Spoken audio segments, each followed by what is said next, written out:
wabarakatuh. Perkenalkan, saya dengan Dini Windu Asih, founder dari usaha Brebes Mili, yaitu bumbu masak, produsen bumbu masak yang bisa membantu ibu-ibu untuk masak praktis dan makan enak nggak pakai ribet. Brebes Mili ini kita awali waktu itu di sekitar Agustus 2017, tapi saat itu jujur emang belum terlalu serius banget nih. Seriusnya itu baru di akhir 2019.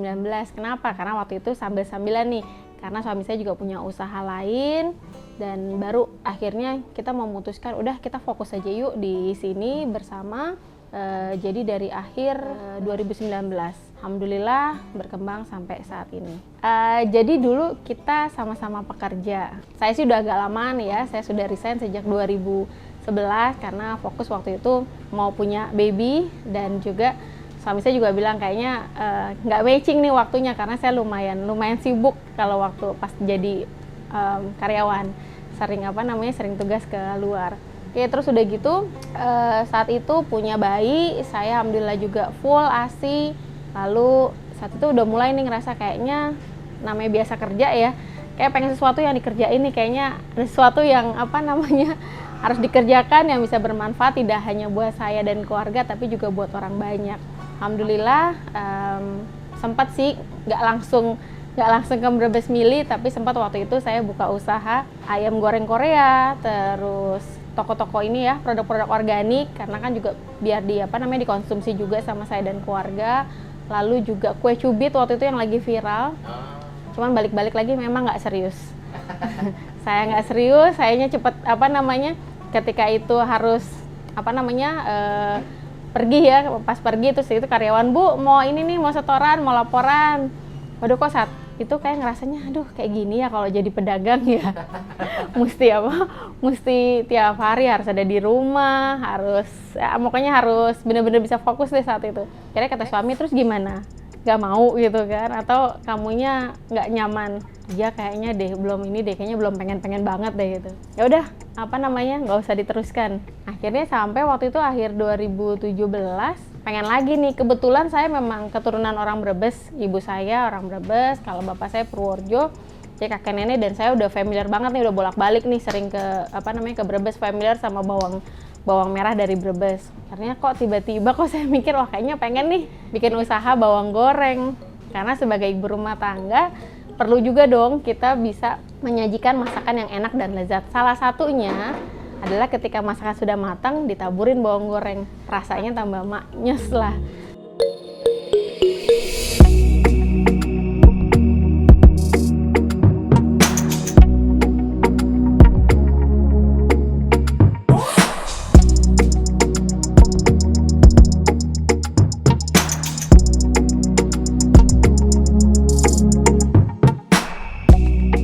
Suami kebetulan juga kita mulai nih kehidupan hijrah kita,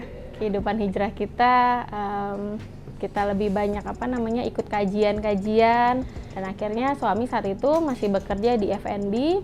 Akhirnya beliau memutuskan untuk resign. Kenapa? Karena di tempat kerjanya masih ada subhatnya. Jadi udah deh, bismillah yuk kita jadi pedagang, walaupun ilmu dagang kita, ilmu bisnis kita bisa dibilang ya waktu itu kita berdua sama-sama ambil kuliah ekonomi. Tapi ya tetap dong harus ada pengalaman, tambah ilmu gitu kan. Jadi ya sudah, bismillah deh saat itu. Dan saat itu juga jujur nggak mudah di awal-awalnya, karena jualan belum banyak, ditambah lagi itu keputusan yang benar-benar luar biasa buat kita. Tapi buat kita nyaman, karena saat itu juga kita sudah meninggalkan riba ya. Jadi kita udah nggak pakai kartu kredit, kita nggak punya asuransi. Makanya yang menjauhkan cicilan riba kita sudah tidak ada. Alhamdulillah. Apakah langsung mudah gitu? Tidak. Karena kata Allah, aku akan menguji gitu kan umatku gitu kan, sampai tidak akan kesebut umatku beriman sebelum kuuji. Jadi ujian kita tuh biasa kita pegang duit di atas 10 juta ya, atau puluhan juta ya, ketika kita gabungkan gitu kan. Ya sempat ngerasain nggak terlalu banyak uang yang ada di dompet gitu kan, tabungan juga akhirnya kepake gitu. Tapi kita saat itu yang kita rasa kita nyaman ya dengan berdagang. Ketika saat itu orang happy banget terima, wah Din bawang gorengnya enak banget, bawang gorengnya bisa dicemilin gitu. Sampai ada yang marah juga, marahnya karena Din, gue harus ngumpetin ketika gue beli bawang goreng lo, artinya gue umpetin sampai di lemari, karena kalau enggak pasti dicemilin sama anak gue sama suami gue, kata gitu. Ya maaf gitu kan ya. Tapi satu sisi enak dong, jadi kan cepet repeat order. Ya gitu, ternyata itu mungkin yang dinamakan berkah ya, berkah yang harus kita jemput gitu ya. Kita cari keberkahannya, benar-benar kita happy walaupun duit nggak banyak saat itu. Beda lah saat itu, walaupun kita ngerasa iya ya, tapi dulu kayaknya kita duit banyak kok, habis-habis aja. Tuh, di sini kita pelan-pelan kita nabung, akhirnya kita pelan-pelan kita tambah lagi mesin-mesinnya, terus kita mulai makin banyak juga nih titik-titik distribusi kita masukin ke modern trade ya, supermarket, barengan sama suami, kita yang sendiri, kita tawar-tawarin, kita pokoknya alhamdulillah gitu, kita tungguin, dan kita alhamdulillahnya tuh ketika kita datang, kita pulang langsung bawa PO.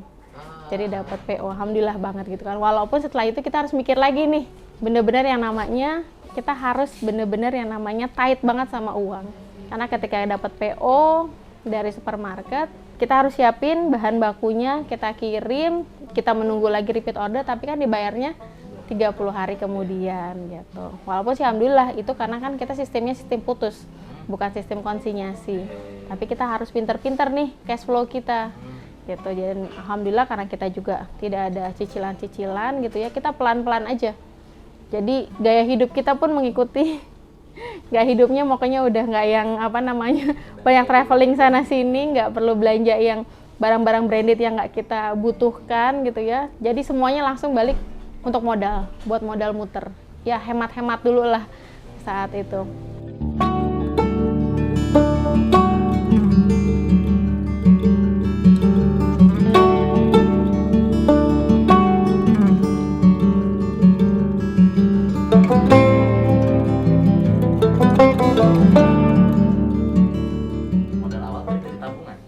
Modal awal dari tabungan kayaknya sih nggak nyampe, sekitar 5 juta aja deh.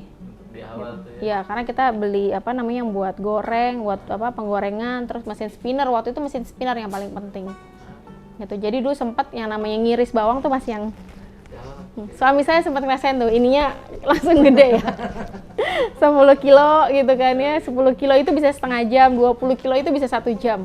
Buat ngirisnya masih yang manual tuh yang pakai kayu gitu kan. Alhamdulillah sekarang kita udah pakai mesin pengiris yang satu kali goreng itu dari 30 kilo itu paling hanya 15 menit. Alhamdulillah 2019 belum jelas nih maksudnya, walaupun sudah alhamdulillah di tahun 2018 kita sudah masuk beberapa supermarket, tapi belum banyak lah, belum sampai 10. Waktu itu kita mikir, wah kalau kita bisa masuk 50 supermarket per bulan ya, jelek-jeleknya mereka ambil 1 juta aja deh. Oke, berarti kita sudah punya uang 50 juta. Oke, kalau 50 juta taruh kita misalnya profit kita di 20% net profitnya, berarti kita punya uang 10 juta. Walaupun kalau dipikir-pikir ya 10 juta itu dulu gaji saya aja lebih dari 10 juta, suami saya gajinya lebih dari itu gitu kan. Wah, kayaknya kita harus mikir lagi nih gimana dapet omsetnya, revenue harus tinggi nih kan. Akhirnya kita fokus lagi ke modern trade, kita tambah. Jadi alhamdulillah di 2020 pada saat pandemi kita sambil terus menambah jumlah titik distribusi kita. Kita juga alhamdulillah reseller juga bertambah karena ini dia produksi minyak bawang merah dan minyak bawang putih. Ini bisa dibilang banyak yang bilang ini kok apa sih ini tadinya? Padahal ini sebenarnya adalah, kita bisa dibilang ini adalah menjadi produk inovasi agar dari produksi bawang merah dan bawang putih goreng ini akhirnya menjadi zero waste. Jadi ini dipakai dan ini fungsinya adalah untuk mengharumkan masakan.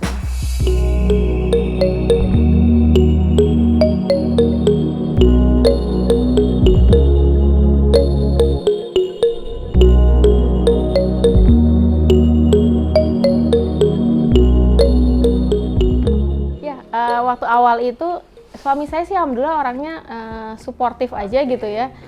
Saat itu oh ya udah boleh deh gitu, karena beliau ngelihatnya gini, asal sesuatu yang bikin kamu happy ya I'm happy gitu. Tapi kalau yang ngerti dong nanti kalau misalnya berumah tangga jadi pastikan si istri tuh happy gitu. Dengan cara apa sih suaminya nggak dukung, karena kalau istri nggak happy, wah rumah tangga tuh rumah bisa kayak apaan kan. Jadi alhamdulillah sih, tapinya juga kita sebagai istri juga harus tahu diri gitu kan. Dan alhamdulillah juga ya karena bawang goreng, siapa sih yang nggak suka bawang goreng gitu kan. Ya, alhamdulillah kata suami ya udah boleh deh, asal kamunya juga happy gitu kan ya. Terus udah gitu juga suami karena beliau juga support saya dan dia orang F&B, dia lebih tahu. Dia bilang langsung, coba kamu langsung urus izin edarnya. Jadi kita nggak hanya jualan sekedar jualan aja gitu kan. Tapi kalau kita mau masuk ke supermarket, kita mau lebih luas pangsa pasar kita, urus deh izin edarnya. Oh ya, 2017 nih pas ini namanya memang langsung Brebes Mili. Oh, dari 2016 tuh. 2017. Ya. Okay. Jadi ceritanya saya keturunan orang Brebes. Saya familiar sama bawang merah dari Brebes. Saya ada kayak value daerah loh, saya mau ngenalin loh ini loh dari Brebes loh ini gitu kan, karena bawang merah Brebes itu kan yang paling terkenal dengan aromanya yang kuat gitu kan. Jadi akhirnya wah pakai nama ini deh. Sempat kata suami, coba bikin ini yuk, bawang merah Mbok Dini gitu. Terus saya bilang, aduh kayaknya saya nggak mbok-mbok banget deh, karena walaupun saya punya keturunan dari Jawa, saya lahir dan besar tuh di Jakarta. Terus udah gitu karena suami saya sempat lama kan tinggal di Amerika, di San Francisco, saya bilang gimana kalau bawang goreng San Francisco gitu kan. Tapi pas dipikir-pikir lagi kayaknya nggak ada gitu kan, di sana kayak nggak cocok gitu kan. Oke, ya udah deh, gimana kalau Brebes Mili, karena saat ngiris bawang itu kan nangis ya, kayaknya cocok deh ini Brebes Mili dan kayaknya agak mudah. Jadi orang biar gampang, oh iya ini bawangnya pakai Brebes gitu kan. Jadi Brebes Mili karena nangis juga, tapi nangisnya nggak selalu sedih loh. Ketika kita terima omset bagus kan, nangisnya nangis bahagia.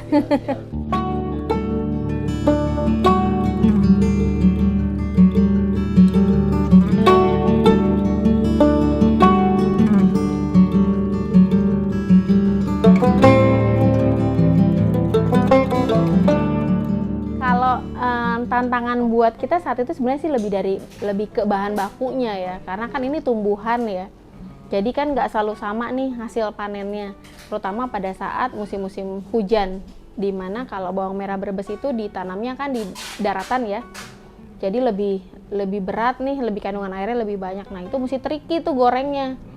Sementara kalau gorengnya nggak garing atau agak gosong ya kita nggak mau jual. Karena istilahnya nih kita mau coba nih, kita mau bangun brand kita sebagai bawang goreng yang enak, yang garing, yang tanpa campuran. Ya di awal-awal kita sempat juga ngerasain ya udahlah rugi deh gitu kan. Yang ada yang pokoknya yang nggak bagus nggak kita keluarkan buat konsumsi kita sendiri. Ya alhamdulillah karena kita juga pecinta garis keras nih untuk bawang goreng gitu. Kalau untuk penjualan alhamdulillah dari awal itu. Jadi waktu itu saya coba goreng produksi 1 kilo kan. 1 kilo ditawarin ke tetangga, langsung habis. 2 kilo langsung habis gitu kan. Mulai dong pakai Facebook biasa nih, Facebook organik aja ke teman-teman. Alhamdulillah banyak teman-teman lama nih, teman SD, teman SMP, SMA, kuliah, teman kantor yang tiba-tiba, Din mau dong jadi ini dong, jadi reseller, syaratnya gimana? Udahlah syaratnya bismillah aja, yang penting kita saling memudahkan aja deh. Kalau kamu mau, yang penting niatnya mau jual ya udah bisa dapat harga reseller. Itu di awal-awal dan ternyata itu juga yang bikin jadi bumerang ke saya. Jadi waktu itu saya hanya punya harga jual dan harga reseller. Masuk ke supermarket masih sama tuh pakai harga reseller. Masuk lagi ada yang mau jadi agen. Waduh, ini berapa lagi dong diskonnya kan? Udah gitu reseller tiba-tiba resellernya mengular. Masya Allah tiba-tiba reseller saya punya reseller. Yang saya nggak tahu itu pas saya lihat kayak contohnya waktu itu saya lihat di Facebook tiba-tiba ya ketika saya jualan saya nggak terlalu selektif banget ya. Oh ada yang nge-add, oke dong. Lumayan dong buat jadi yang tahu kan produk saya gitu. Pas saya lagi scrolling gitu kan, oh ini perasaan ini produk saya deh. Mata nggak bisa dibohongin ya, karena waktu awal walaupun itu saya yang punya ide untuk ngedesainnya. Walaupun saya ke percetakan gitu ya, tapi saya tahu persis karena ide awalnya tuh dari saya. kayak produk saya, beneran, oh Masya Allah, oh harganya lumayan ya dijualnya gitu kan ya. Tapi nggak masalah buat saya, karena memang saya udah bilang sama reseller saya, ini harga dari saya untuk buat kamu jual lagi, ini harga jual saya, terserah apa namanya bisa kamu up sendiri, karena kan setiap reseller menanggung ongkos kan, dan ongkosnya kan berbeda-beda dari apa kalau yang di luar Jabodetabek. Jadi ya sudah, sama saya bilang sesuaikan sama pangsa pasar kamu deh. Yang penting kalau bisa jangan terlalu tinggi, kalaupun tinggi memang dia bisa jual ya nggak apa-apa, karena rezekinya dia gitu kan. Ternyata akhirnya banyak yang reseller baru yang saya nggak tahu, ternyata itu ada reseller saya kontak ke saya, Mbak Dini mau dong gini-gini, terus mereka bilang oh iya ternyata harga lebih murah ya gitu kan. Loh, saya nggak tahu kan. Oh iya, emang kenapa gitu kan? Oh iya, saya biasa ngambil. Waduh, ini kan tuh reseller saya gitu kan.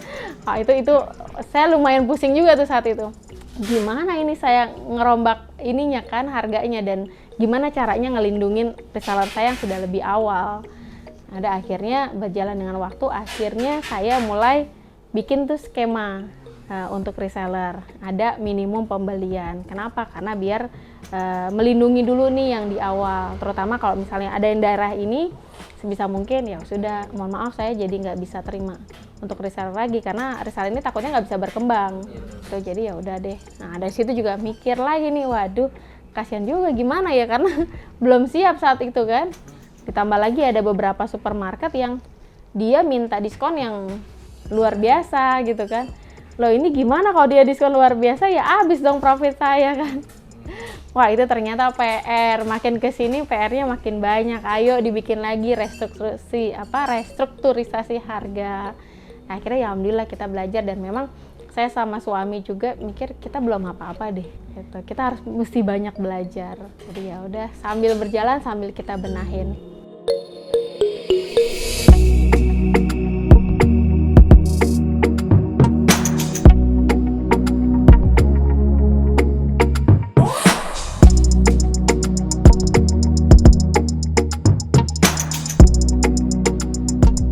Pandemi alhamdulillah kita ngerasain berkahnya ya kita juga turut bersedih buat teman-teman yang harus terjun bebas usahanya.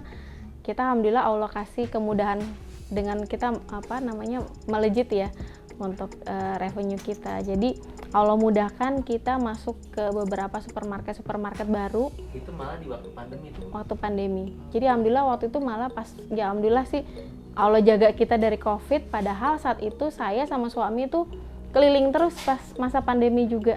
Kita meeting, walaupun memang ya alhamdulillah sih kan kalaupun meeting juga udah dibatasin ya pakai yang inian kaca atau plastik inian banget gitu ya. Alhamdulillah deh, pulang-pulang langsung dapat PO gitu. Tapi alhamdulillah saat itu dengan bertambahnya tim admin juga, lewat WA juga banyak, terus lewat marketplace juga mulai ada gitu ya. Reseller ya alhamdulillah sih malah berdatangan. Karena apa? Karena mungkin ini bumbu masak ya. Pada saat pandemi orang mulai yang kayaknya mesti banyak di rumah. Masak di rumah. Alhamdulillah jadinya malah banyak yang pesen, banyak yang kenal. Paling jauh nih Brebes Mili yang beli dari mana tuh?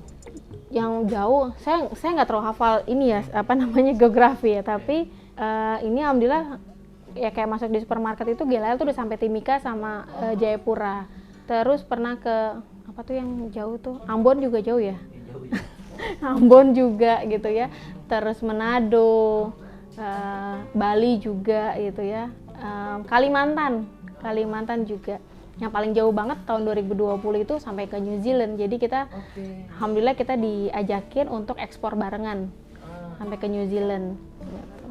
Itu berkahnya itu juga tuh. Mungkin karena kita biasa kerja gitu ya sebelumnya gitu. Jadi saya kaget juga, tiba-tiba saya terima WA, kok detail banget pertanyaannya, sampai dia minta ini dusnya berapa inian ya, dusnya berapa kali berapa, ketahanannya berapa, dimensinya berapa. Aduh ini apaan ya gitu kan. Sementara kita dusnya kalau ngirim barang atau ngirim paket ya pakai dus bekas minyak, dus bekas ya. Kita belum, saat itu masih yang kayaknya belum deh kalau kita pakai dus dengan logo kita sendiri. Akhirnya karena buat ekspor dan dia tanya itu, udah langsung deh gitu. Terus ini mau pesan berapa kita tanya kan, sekian, dan alhamdulillahnya kan langsung dibayar dulu. Jadi kita hitung-hitung langsung kita beli alat yang buat seal dalamnya. Kita pakai pakai alat itu, kita beli itu sekitar hampir 3 juta tuh. Tapi kita pikir oke deh, jadi ada seal dalam aluminiumnya. Kita pakai itu. Terus kita kita pakai ini juga lagi, seal luar. Terus kita juga akhirnya kita bebenah, kita langsung kita bikin dus-dusan itu. Jadi alhamdulillah dia dapat sekian juta, saya lupa waktu itu orderan pertamanya sekitar berapa puluh karton gitu ya. Udah kita bagi-bagi lagi itu, langsung buat investasi lagi gitu kan, balik-balik nggak buat jajan nggak buat jajan yang aneh-aneh gitu kan, udah buat investasi, kita beli mesin lagi, terus sama itu dus, karena saat beli dus itu kan nggak bisa pesen dong 5 biji atau 10 biji gitu kan, minimal tuh 100. Jadi ya udah alhamdulillah terus ke sini, jadi kita udah pakai dus, kita pakai ada logonya kita sendiri.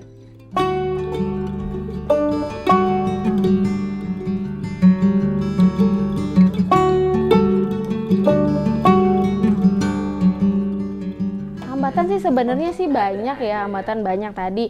Kita pernah juga dikibulin sama supplier bawang.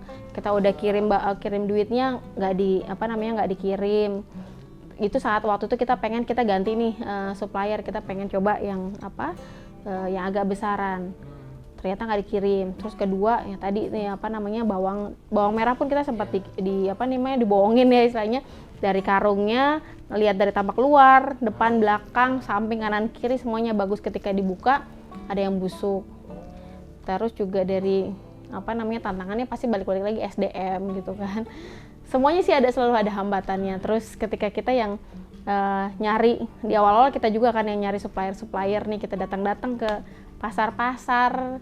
Tapi karena kita ada passion di situ ya kali ya, dan ada selalu ada terselip doa, dan berdua sama suami, jadi kayaknya udahlah biasa lah itu gitu kan hambatan. Disikapi aja terus. Iya, dan kita enjoy sih, soalnya kita enjoy aja deh, bismillah. Kenapa? Karena kita yakin sama tujuan dari kita punya usaha ini. Tujuan kita apa sih gitu kan? Kita mau cari berkahnya nih, mau cari uang yang berkah di sini, bisa bermanfaat, dan juga syukur-syukur dari bisnis ini bisa sampai ke surganya nanti. Amin. Gitu. Jadi balik-balik kalau ya emang dunia gitu kan, Allah kasih ujian di sini, kita kejar aja yuk gitu kan, bismillah.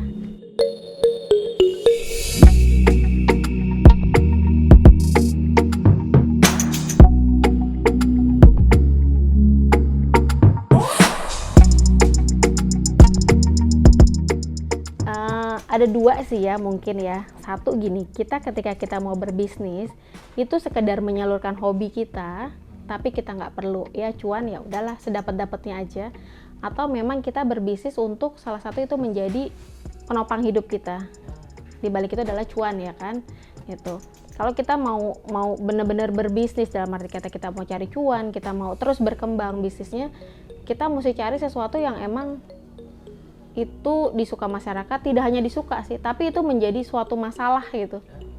Cari masalah, dan kita sebagai produsen adalah menjadi solusinya gitu. Itu kita cari dulu tuh produk apa yang menjadi solusi sih buat masyarakat, karena ketika itu sudah jadi solusi pasti kan dicari gitu.